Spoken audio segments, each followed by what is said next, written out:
하나님, 오늘도 말씀 가운데서 저희들을 찾아와 주시고 저희들에게 하나님의 뜻을 계시하시며 하나님의 복으로 채워주심을 감사합니다.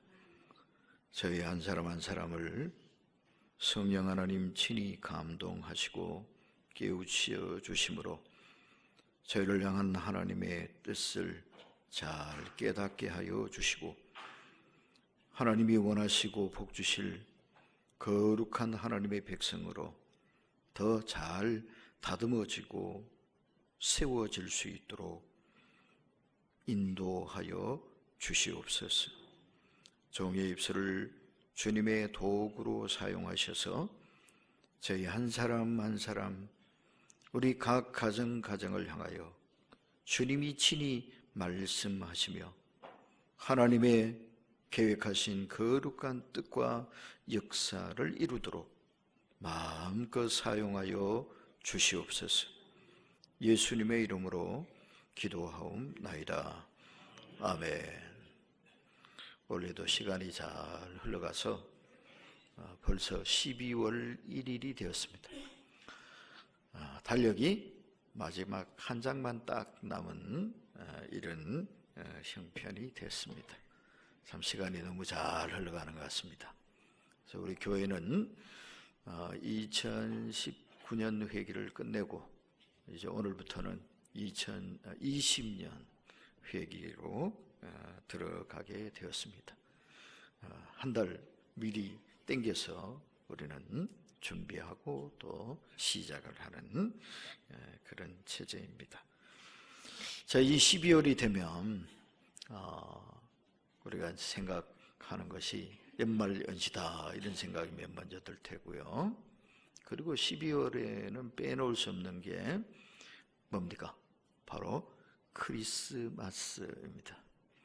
크리스마스의 계절이 돌아왔다고 하겠지요. 이 크리스마스 성탄절은 오늘날은 교회보다는 오히려 세상 사람들이 더 관심이 많은 것 같아요. 그죠?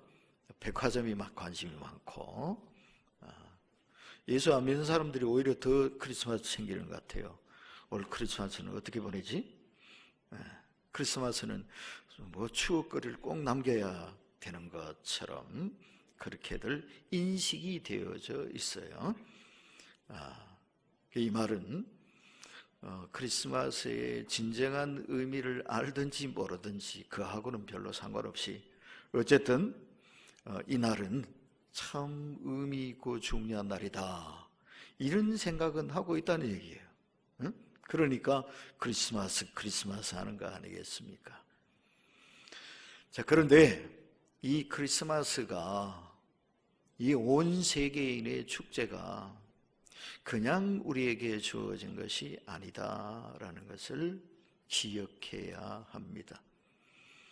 이 한 사람, 오늘 우리가 함께 얘기하고자 하는 이 한 사람, 이 사람이 생각을 잘못 먹었으면 크리스마스가 오늘과 같은 크리스마스는 없을 수도 있었다라는 걸 기억해야 된다 이 말이에요.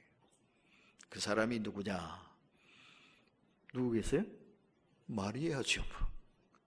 성모 마리아. 성모라는 아주 영광스러운 이름을 갖게 된 이 마리아. 이 마리아가 아주 결정적인 인물이다 이 말이에요. 도대체 마리아가 뭘 했기 때문에 그렇게 결정적인 인물이 되었는가? 오늘은 이 문제에 대해서 우리가 함께 생각하고 은혜를 나누려고 합니다. 자, 이 마리아는 유대인인데 예루살렘과 같은 대도시 사람이 아니고 나사렛 시골 출신이에요. 여기는 뭐 농촌이나 마찬가지다 말이에요. 그런 시골 조그마한 시골 마을 출신입니다.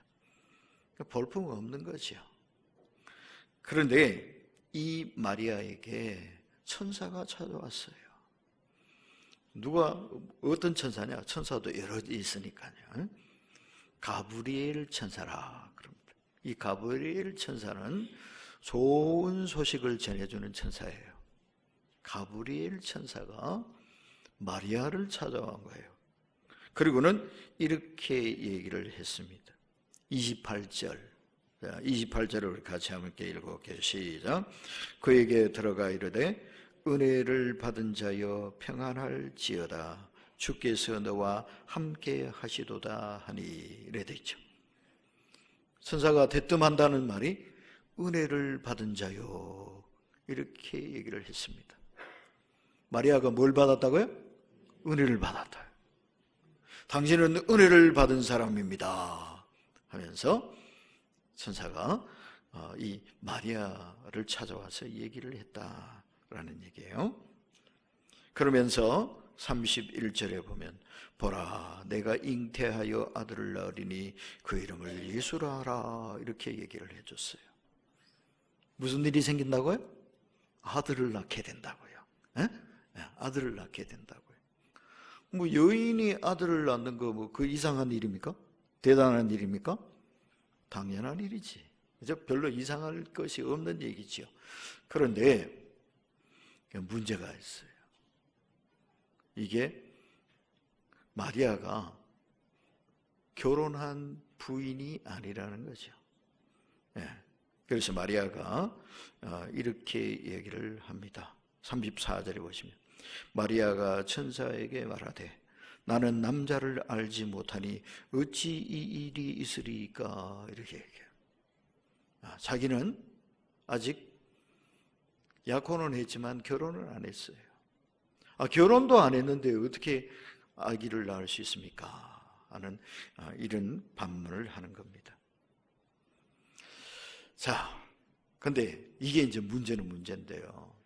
어쨌거나 이 마리아가 은혜를 받았다라는 것은 이건 대단한 일이에요.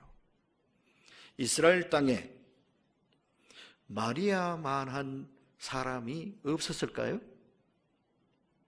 마리아 같은 처녀가 없었겠냐고요. 한둘이었겠냐고요. 얼마나 많았겠냐고요.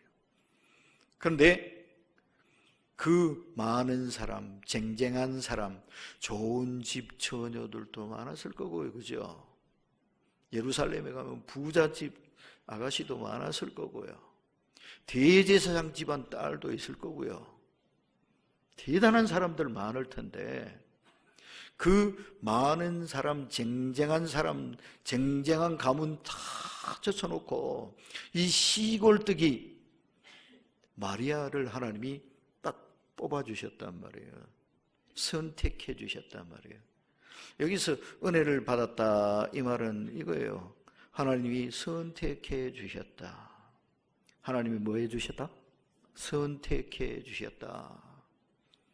하나님께 선택을 받은 겁니다. 수많은 사람 가운데 다른 사람 다 탈락시키고 이 마리아를 꼭 집어서 내가 너를 선택했다. 이게 은혜입니다. 어떻습니까? 여러분들에게도 이런 은혜가 있기를 원하십니까? 다른 사람 다 젖혀놓고 너야, 내가 너를 찍었어. 이 은혜죠, 그죠? 네. 아이들이 대학 진학을 지금 결정하고 있잖아요. 된 아이도 있고 아직 못 된 아이도 있고. 그런데 경쟁률이 치열할수록 거기에 붙은 기쁨은 더 커요, 그죠? 미달이에요. 그래가 쑥 들어가면 별로 재미가 없어. 감동이 없어. 그런데 10대 1이에요. 100대 1이에요. 400대 1이에요. 이러면 눈이 띵 하는 거죠. 와, 대단하네. 응? 그 사람들 다 제치고 네가 됐어. 이야, 대단하네. 마리아는 몇 대 1쯤 됐을까요, 그럼? 이스라엘 처녀들 다 제치고 혼자 딱 걸렸으니까 몇 대 1일까? 잘 모르겠어요. 근데 엄청 많을 거야. 그죠? 그 많은 사람 가운데 또 하나님이 왜 또 하필이면 유대인이야? 다른 나라 사람도 많은데 전 세계인을 놓고 보면 와, 그때는 뭐 지금처럼 인구가 많지 않겠지만 10억 대 1일까? 5억 대 1일까? 반틈은 남자 여자 반틈이니까. 그 옛날에는 인구가 지금처럼 많지 않았잖아요. 그러니까 엄청난 거야 어쨌든. 그죠? 이렇게 뽑혔으니까. 하나님은 각 시대마다 이렇게 필요한 사람을 뽑으시더라고요. 모세가 뽑혔을 때는 출애굽 시대예요. 그때는 모세가 필요했어. 기드온을 뽑았을 때는 사사시대예요. 그때는 기드온이 필요했어. 다윗을 뽑으실 때는 다윗이 필요했어. 그때는 다윗 같은 인물이 필요했어. 근데 이번에는 마리아가 필요하다 말이에요. 이 시대에는 마리아 네가 필요하다. 하나님이 딱 뽑아주셨단 말이에요. 그러니까 마리아도 모세, 기드온, 다윗 이런 쟁쟁한 역사의 주역들과 같이 하나님의 선택을 받은 거예요. 얼마나 영광스럽습니까? 그죠? 대단히 영광스럽습니다. 그런데 문제가 있어요. 영광스럽기는 한데 그것을 감당해내기 위해서는 감수해야 할 엄청난 부담이 있어요. 공짜가 없다 이 말이에요. 모세가 큰 이름을 남겼죠. 다윗이 정말 대단한 이름을 남겼죠.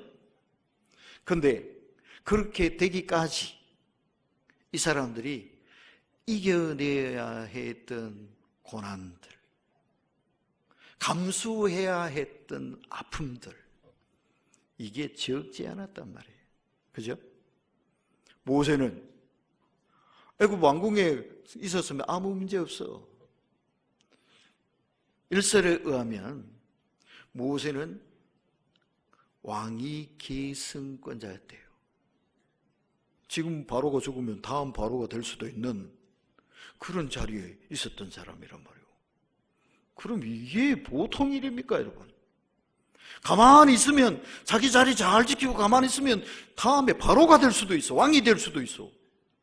근데 다 내팽개치고 나왔잖아요.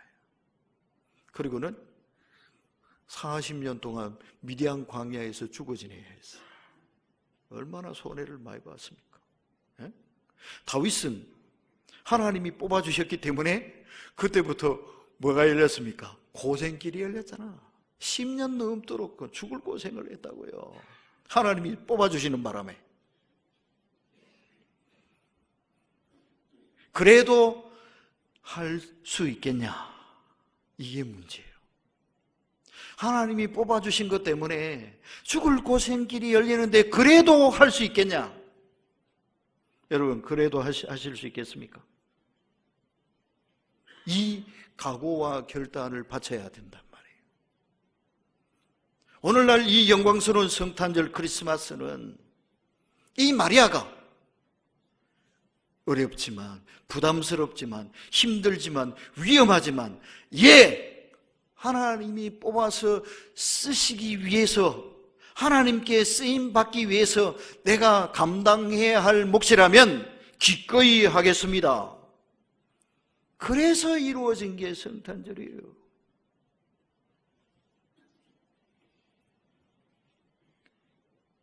근데 이 마리아가 이런 결단을 바치기에 앞서서 먼저 해결해야 할 과제가 생겼어요.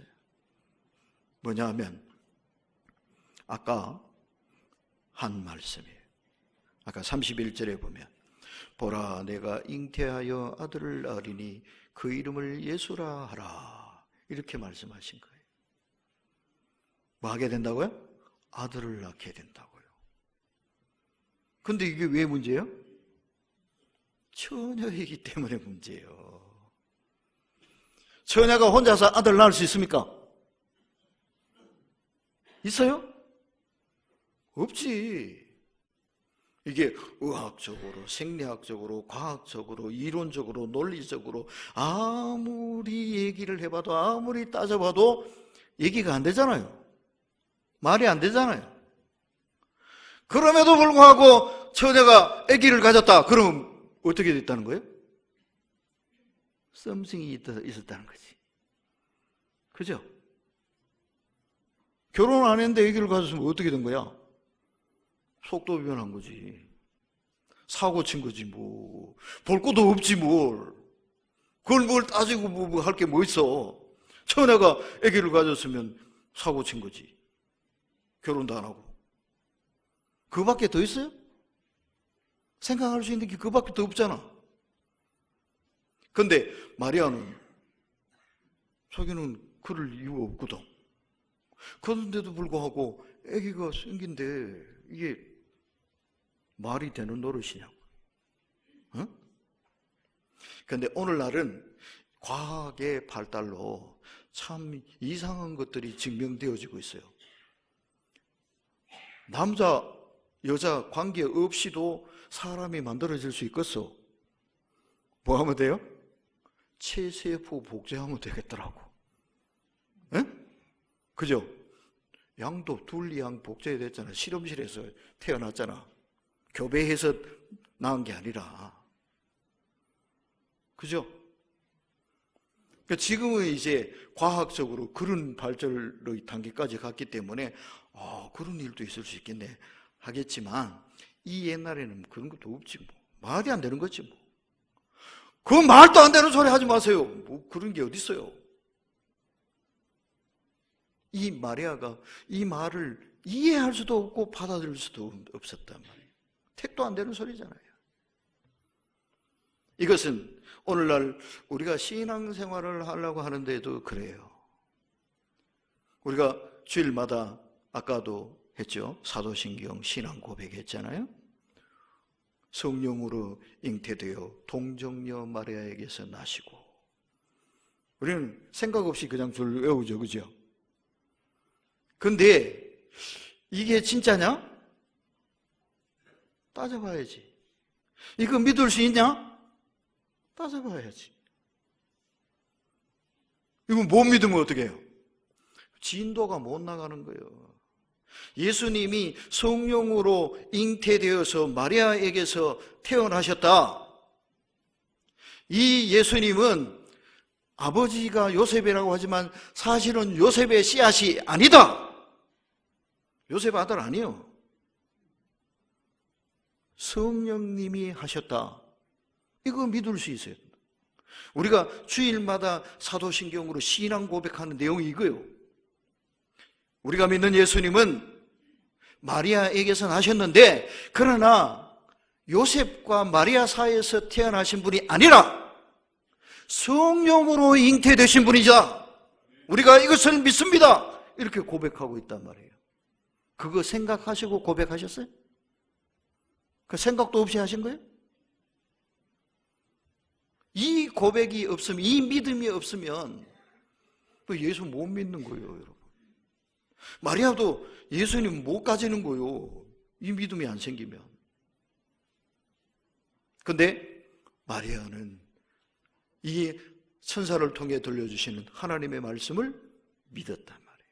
어떻게 믿을 수 있었냐? 그 아래 이렇게 천사가 이야기를 해줘요. 35절 보세요. 자, 35절을 우리 같이 한번 읽어봅시다. 시작.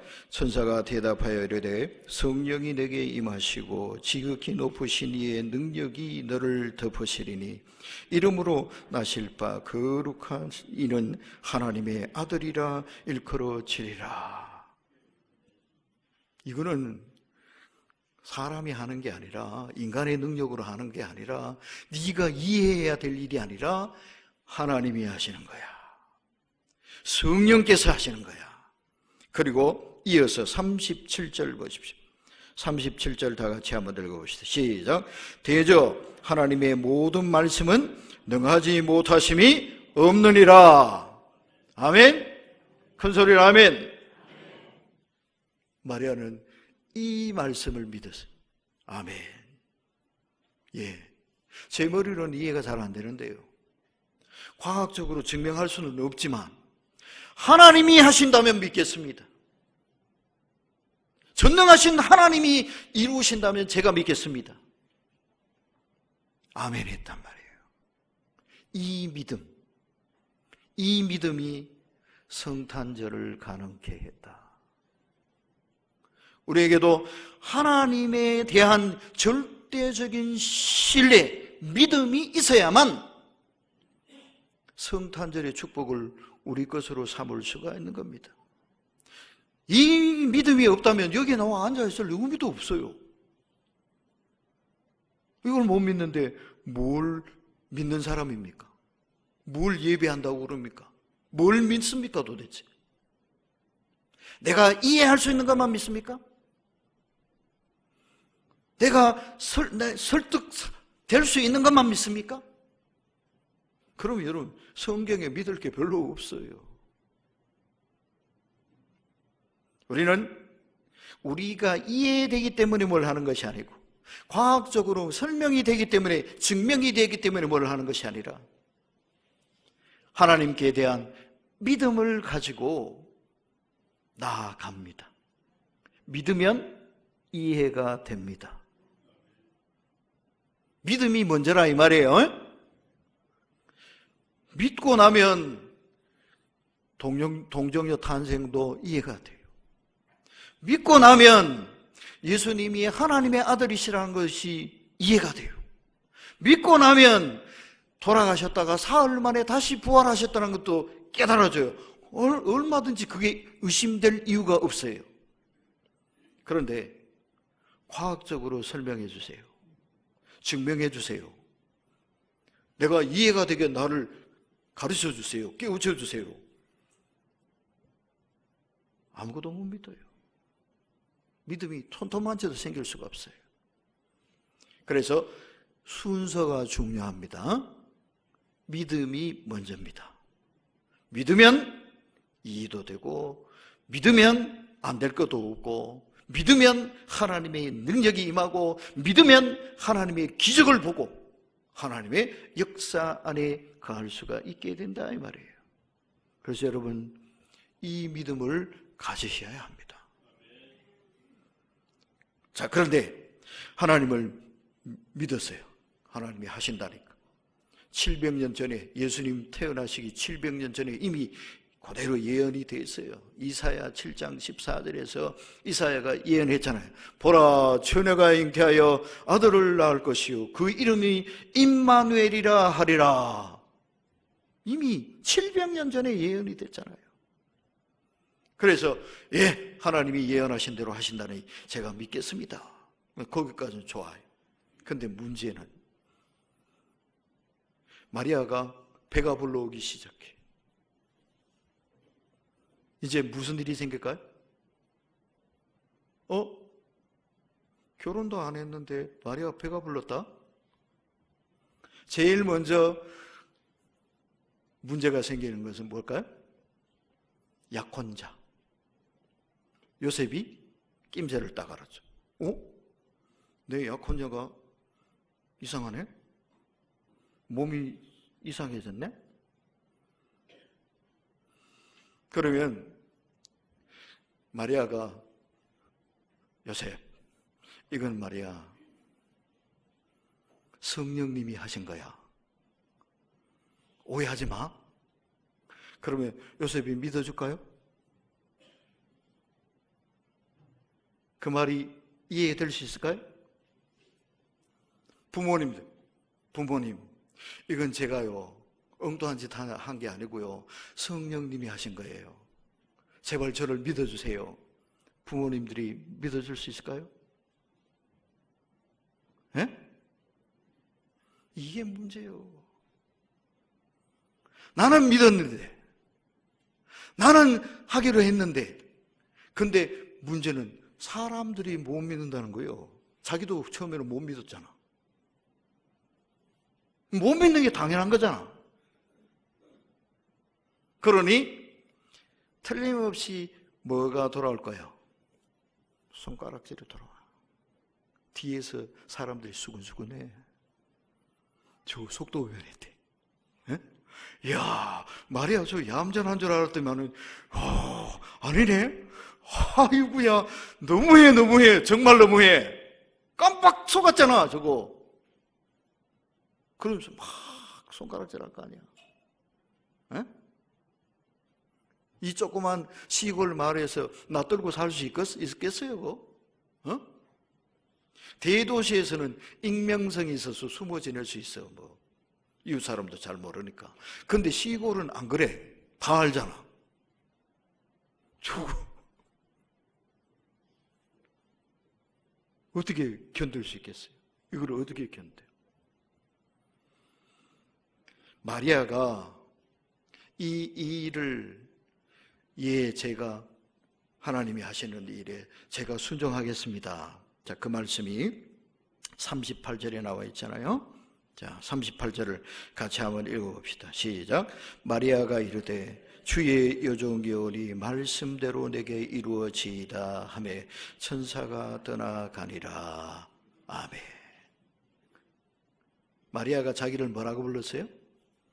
주의 여종이오니. 주의 여종이오니. 이 말 속에는 뭐가 담겨 있을까요? 각오가 담겨 있는 거예요. 결심이 담겨 있는 거예요. 무슨 결심일까요? 사람들이 손가락질을 해도, 사람들이 개무시해도, 나를 너무 비참하게 죄인 취급을 해도 제가 그걸 감수하겠습니다 하는 거예요. 여러분, 이 예수님의 엄마가 된다는, 성모가 된다는 게 그렇게 간단한 문제가 아니었다면, 영광스러운 일이 아니었단 말이에요. 어마어마한 오해를 받아야 돼요. 사람들로부터 손가락질을 받아야 돼요. 죄인 취급을 당해야 된다고요. 그래도 할 수 있겠냐? 그런 일을 당하고도 할 수 있겠냐? 천사가 찾아와서 묻는 게 이거예요. 하나님이 너를 통해서 일하고 싶으신데, 하나님이 너를 뽑아서 귀하게 쓰시고 싶은데, 그런데 문제가 있다. 사람들한테 오해를 받아야 된다. 사람들한테 손가락질을 당해야 된다. 그래도 할 수 있겠냐? 그래도 할 수 있겠냐? 마리아는 뭐라고 한 거예요? 예, 하겠습니다. 힘들어도 하겠습니다. 욕을 먹어도 하겠습니다. 서러워도 하겠습니다. 눈물 나도 하겠습니다. 괴로워도 하겠습니다. 그것이 하나님의 일이라면, 하나님의 뜻이라면, 하나님의 영광이 된다면 기꺼이 감수하겠습니다. 이게 뭐예요? 헌신이에요. 마리아가 헌신하기로 결심한 거예요. 이 마리아의 헌신의 열매가 바로 성탄절이에요. 마리아가 이것을 감수하기로 결단하지 못했다면, 이런 헌신을 다짐할 수 없었더라면 성탄절은 없는 거예요. 예수님 못 태어나시는 거예요. 우리도 마찬가지입니다. 하나님은 오늘도 마리아를 찾고 계시잖아요. 누가 이 시대의 마리아가 될 거냐? 누가 부천 일신교회의 마리아가 될 거냐? 내가 너를 쓰고 싶은데 너도 마리아처럼 헌신할 수 있겠냐? 묻고 계시잖아요. 오늘 직분을 받으시는 분들도 계시는데, 재직회 부서장도 임명을 하고 구역사역자도 임명하는데, 하나님이 택해 주시는 것은 참 감사한 일이에요. 그죠? 뽑아주셔서 참 감격스러운 일이에요. 영광이에요. 그런데 문제가 있어요. 그 영광은 그냥 우리에게 주어지지 않아요. 영광을 얻기 위해서는 무엇을 감수해야 됩니까? 헌신을 각오해야 합니다. 욕먹을 각오도 해야 됩니다. 힘든 것도 각오해야 됩니다. 눈물을 흘릴 것도 각오해야 됩니다. 그런데 그 눈물은 금 같은 눈물입니다. 그 아픔은 그냥 아픔으로 끝나는 게 아니라 큰 기쁨의 밑거름이 되는 겁니다. 예, 주님, 저를 뽑아주시고 저를 사용해 주시니 그 사명 감당하기 위해서 당할 수 있는 어떤 어려움도, 어떤 힘든 고난도 제가 기꺼이 감당하겠습니다.